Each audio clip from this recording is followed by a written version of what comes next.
হ্যাঁ, পৃথিবীর মেরুগুলির অবস্থান, যা মেরুগতি হিসেবে পরিচিত, প্রকৃতপক্ষে পরিবর্তিত হচ্ছে। এই ঘটনাটি এর ভূত্বকের সাপেক্ষে পৃথিবীর ঘূর্ণন অক্ষের গতিবিধি জড়িত। কেন এটি ঘটে এবং এর প্রভাবগুলি কী, তা এখনও একটি সংক্ষিপ্ত বিবরণ রয়েছে। তাহলে আপনি যদি আমাদের চ্যানেলের প্রথম হয়ে থাকেন, আমাদের চ্যানেলটি সাবস্ক্রাইব করে পাশে থাকবেন, কারণ এরকম রহস্যময় ভিডিও পেতে হলে সর্বপ্রথমে আপনার কাছে নোটিফিকেশনগুলি চলে যাবে।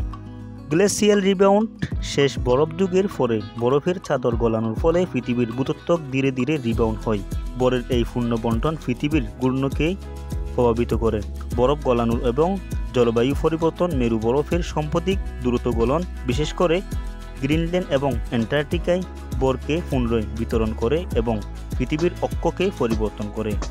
বায়ুমণ্ডলীয় এবং মহাসাগরীয় চান্দোলন, বায়ুমণ্ডলের পরিবর্তন, বৃহৎ বায়ুর ধরনগুলির মতো এবং সমুদ্রের স্রোত পৃথিবীর পৃষ্ঠে বরের বন্টনকে পরিবর্তন করতে পারে, মেরুর গতিকে প্রভাবিত করে।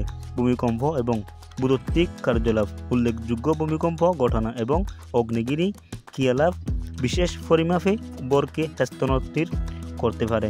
মেরুগুলির চলাচলের অবদান রাখা, জিপিএস এবং নেভিগেশন সিস্টেম পৃথিবীর ঘূর্ণনকে অক্ষের ছোটের পরিবর্তন, গ্লোবাল পজিশনিং সিস্টেম জিপিএসকে প্রভাবিত করতে পারে।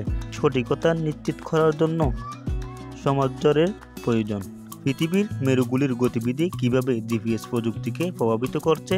উত্তর, পৃথিবী মেরুগুলির গতিবিধি নির্দিষ্ট অবস্থানে স্থানকে পরিবর্তন করে জিপিএস প্রযুক্তিকে প্রভাবিত করতে পারে। পৃথিবীর অক্ষ পরিবর্তনের সাথে সাথে সঠিকতা নিশ্চিত করতে জিপিএস সিস্টেম দ্বারা সুনির্দিষ্ট পরিমাপগুলিকে সরঞ্জাম করতে পারে। উদাহরণস্বরূপ, রাশিয়ার দিকে উত্তর মেরু প্রবাহ প্রতি বছর প্রায় 10 সেন্টিমিটারের মানে হলো যে জিপিএস স্যাটেলাইট এবং গ্রাউন্ড স্টেশনগুলিকে সঠিক অবস্থানের জন্য তথ্য প্রদানের জন্য আপডেট দেওয়া হয়। আপনার কাছে কিছু প্রশ্ন আছে।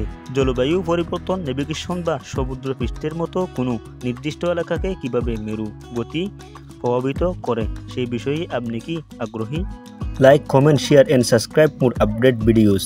Assalamu alaikum warahmatullahi wabarakatuh.